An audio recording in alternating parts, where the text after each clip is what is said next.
Assalamualaikum warahmatullahi wabarakatuh. Perkenalkan, nama saya Nurhaula Fisabila dengan NIM 123100098,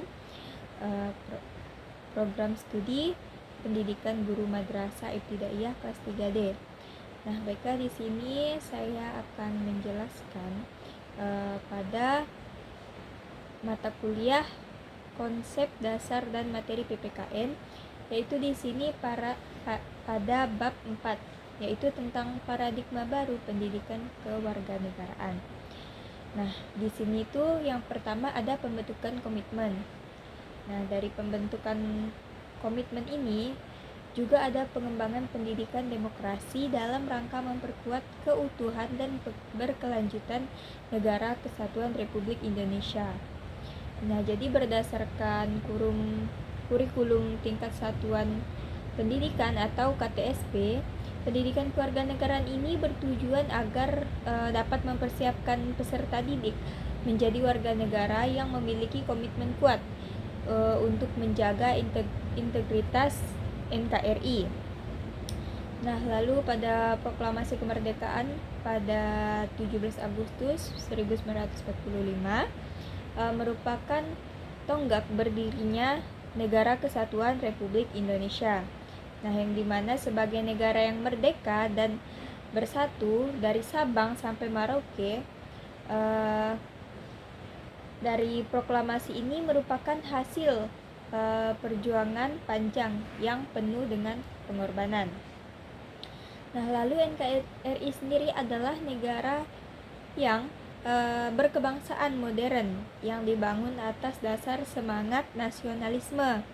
Nah, jadi dengan tekad untuk dapat hidup bersama meskipun masyarakatnya beragam seperti agama, suku, ras, golongan.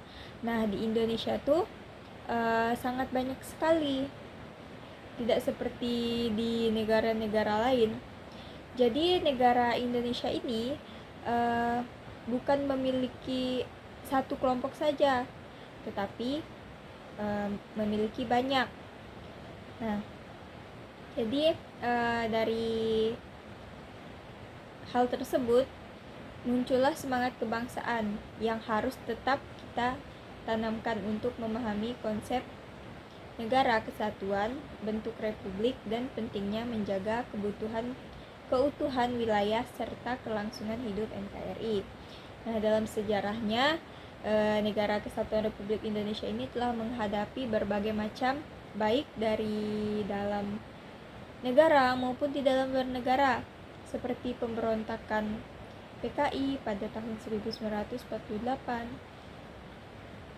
lalu DI atau TII 1949, PRRI atau Permesta,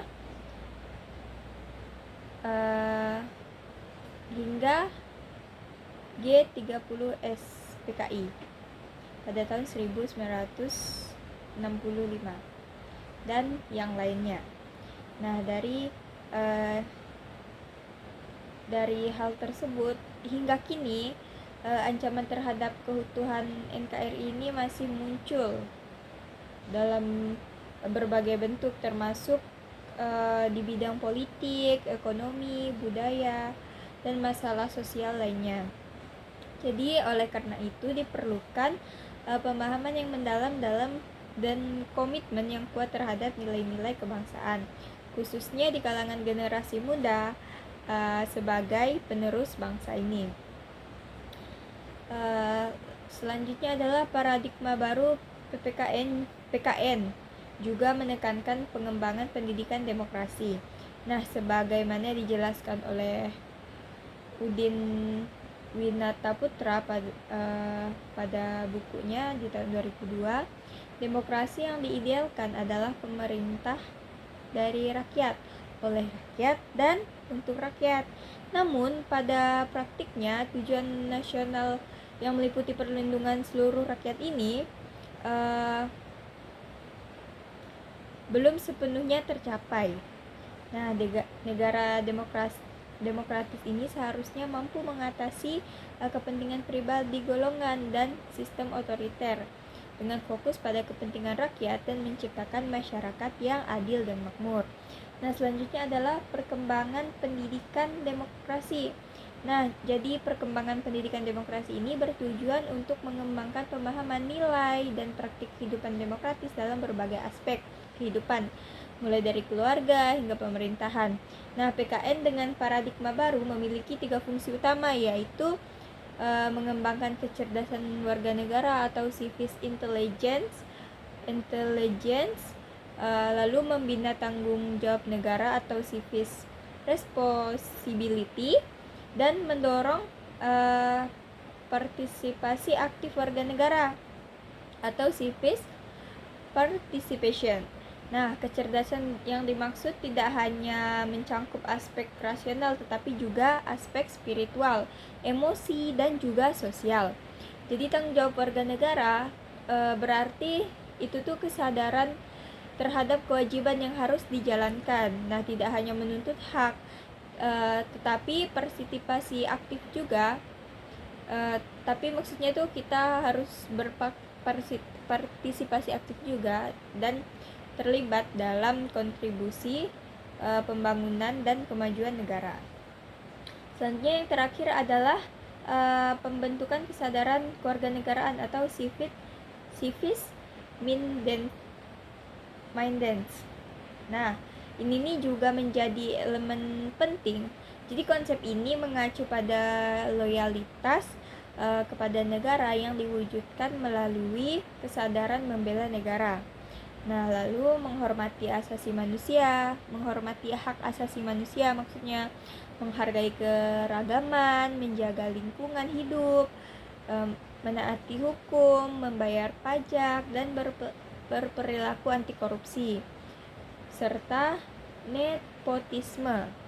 Nah, dari pembentukan kesadaran kewarganegaraan ini, kita tuh harus terus dikembangkan melalui internalisasi nilai-nilai kebangsaan dan perjuangan untuk mempertahankan negara kesatuan Republik Indonesia. Nah, pada pendidikan kewarganegaraan berperan sebagai sarana membentuk warga negara yang memahami hak dan kewajiban mereka, serta memiliki karakter yang cerdas, terampil, demokratis, loyal, dan sesuai dengan nilai-nilai Pancasila dan Undang-Undang 1945. Dan juga PKN ini bertujuan menciptakan generasi muda yang mampu menjaga keutuhan negara dan menjunjung tinggi demokrasi, kontribusi pada pembangunan negara secara berkelanjutan. Nah, baiklah, mungkin sekian materi yang dapat saya sampaikan. Kurang dan lebihnya saya mohon maaf. Saya akhiri, wabillahi taufiq walhidayah. Wassalamualaikum warahmatullahi wabarakatuh.